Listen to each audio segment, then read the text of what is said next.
Democrats from God. At least that's what they'd like you to think. But we really need to take a look at what they're saying recently and put it in the context of the Bible and see if they're so godly. I am Damonous. Jesus is my king. You are my family. First up, we've got Cory Booker, who just a couple days ago calls millions of Americans complicit in evil. And he was speaking out against Trump's appointment of Supreme Court nominee Judge Brett Kavanaugh.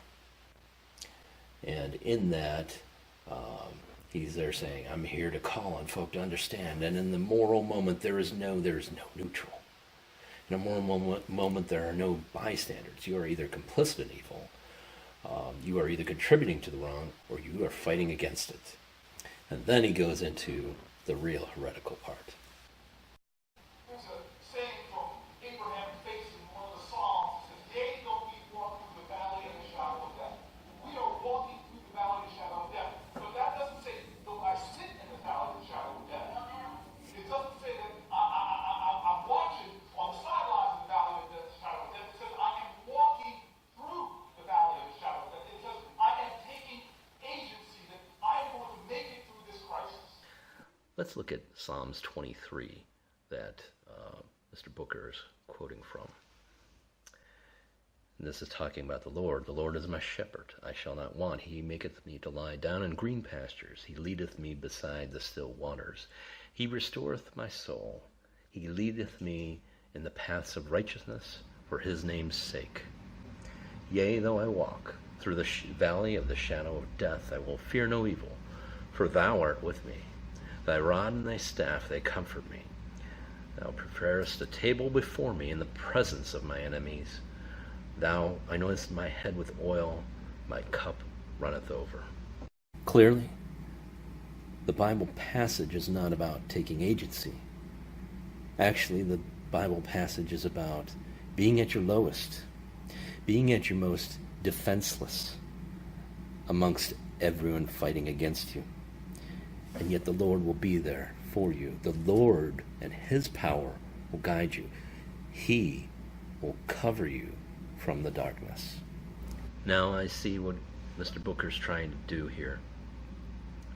But it's so disingenuous. I'm not saying that we shouldn't take agency, that we shouldn't do things, God's work on this earth. But is Mr. Booker doing God's work on this earth? I think what's frustrating a lot of the liberal left with Mr. Kavanaugh, and I think Trump made a very, very good choice for the next Supreme Court justice, is that Mr. Kavanaugh hasn't said very definitive things one way or another on the case of abortion. But there are a lot of things that are very promising to the conservative and to the Christian. So this brings me to Judge Kavanaugh in last fall's case of the pregnant immigrant teenager whom the Trump administration tried to block from exercising her right to an abortion. The teenager's lawyers appealed to the full appeals court by a vote of 6-3. The court vacated the panel's order. The abortion could proceed, which it did the next day. Judge Kavanaugh wrote for the dissenters. His language was strong. He accused the majority of having created a new right for unlawful immigrant minors in U.S. government detention to obtain immediate abortion on demand, which he called a radical extension of the Supreme Court's abortion jurisprudence. So the real thing here is that Mr. Booker wants to say, hey, take agency. The Lord is with you, essentially, walking through the valley of the shadow of death. But yet one of the things that he's promoting, or what he's directly promoting, is to turn down Judge Kavanaugh, and that Judge Kavanaugh would be terrible on the bench. And one of those key objections is on the issue of abortion for Democrats, including those like Mr. Booker. I suggest you also watch my video entitled, Why Don't Unborn Lives Matter the Most, where I have more references here. But here's a couple of quick passages from the Bible regarding unborn lives. Psalms chapter 139, verse 13. We'll start just one above that. Yea, the darkness hideth not from thee, but the night shineth as the day. The darkness and the light are both alike to thee. So speaking to God. For thou hast possessed my reins. Thou hast covered me in my mother's womb. I will praise thee, for I am fearfully and wonderfully made. Marvelous are thy works, and that my soul knoweth right well. An even more powerful portion of the Bible, Jeremiah chapter 1, verse 5. I'll start a little above that, and this is actually the word of the Lord himself. Before I formed thee in the belly, I knew thee, and before thou camest forth out of the womb, I sanctified thee, and I ordained thee a prophet unto the nations. So here clearly, Scripture is telling us that the Lord knew to make this prophet before he was born. But Cory Booker isn't the only Democrat these days fighting against people who appear to be of good moral character and who would stand against, for just one thing, the practice of abortion and killing unborn lives. Maxine Waters has been making the waves, California Democrat, these days, talking about how God-sent she is. I think it's interesting here, and I'm going to show you some video. And the video that's being referenced here, we're going to see second. But I think it's funny because they call out a portion of her video, a recent video from a couple days ago, where she says, I don't know shut up, I don't know intimidation, I don't know fear. Well, Maxine Waters certainly knows how to give out intimidation and fear, because this is back from June 25th in a speech she made publicly, supporting the idea of publicly shaming and intimidating people who are aligned with Trump or the right. Stay the course. Let's make sure we show up wherever we have to show up. And if you see anybody from that cabinet in a restaurant, in a department store, at a gasoline station, you get out and you create a crowd. And you push back on them. And you tell them they're not welcome anymore, anywhere. I would say that trying to intimidate people in the government is beyond just free speech. This is something we haven't seen before in this country. But let's get to the Maxine Waters' main event here, right? One thing that I wanted to point out, I thought was interesting when reviewing this speech of hers in a church, no less, recently, the statement here about pardon. So let's take a quick listen to that. It's about all those that's alive with them. Let's think we have Medical in jail right now. And no matter what he said, the president said he's going to pardon him because the president is ruthless. And so they're pardoners for criminals. We have people who go to jail every day for stealing a piece of gum, for stealing some bread. So that's quite a statement there, that people are going to jail for stealing a piece of gum and a piece of bread. I haven't heard of those cases, but I guess, they're happening because Maxine Waters says they are. I think it's very intriguing that Maxine Waters points out that Donald Trump is pardoning the wrong people, because Donald Trump just pardoned someone earlier this month that I think a lot of people, if they had seen this news or paid attention to it, would have been pretty surprised that a sitting president would do this. It's a good thing. But back a couple years ago, during the Obama administration, there was a family in Oregon who had owned property for years and years and years, I think 100-some years or so. And the government came in with some claim that it was that their ranch needed to be absorbed by the federal government. So they stood their ground. There was a big long standoff between these ranchers and the federal government.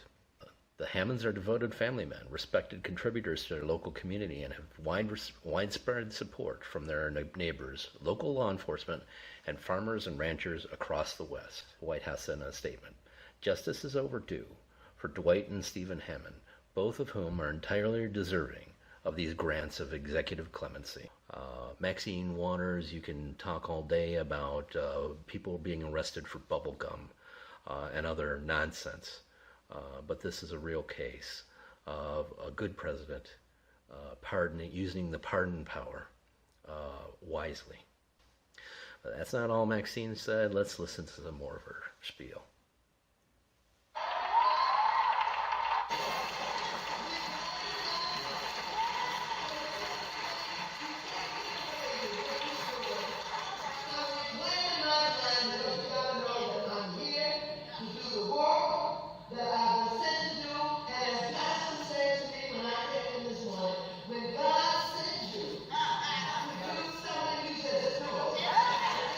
I'm using in this video abortion as a key item, a lot because if you watch that full video from Maxine or one of the other ones where she's talking about the children, and Democrats are big on the children, and the whole deal with the illegal immigrants who came across the border, some of which, we don't know is blown up in the media, but some of them could be children attached to people who are not their parents. So, if Democrats are so concerned about children, why do they want to kill them so much?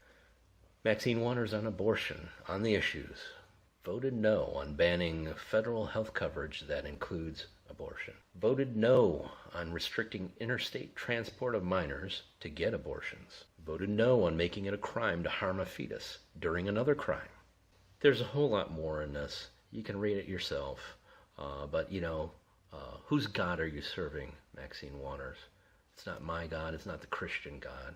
It's going back to the 2012 DNC. On Wednesday night at the DNC, Massachusetts Senate candidate Elizabeth Warren drew attention to a New Testament passage that has an increasing significance for the Democratic Party, the Gospel of Matthew, chapter 25. I grew up in the Methodist Church and taught Sunday school. And one of my favorite passages of Scripture is, "Inasmuch as ye have done it unto one of the least of these my brethren, ye have done it unto me." Matthew 25:40.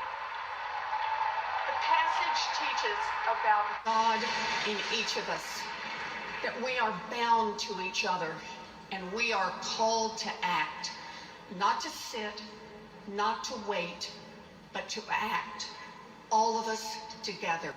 So I think the interesting thing here is how, 7 years ago, her speech reflects very much exactly the same thing that Mr. Booker said just a couple days ago. Now, Matthew 25 is actually a complete quotation from Jesus Christ.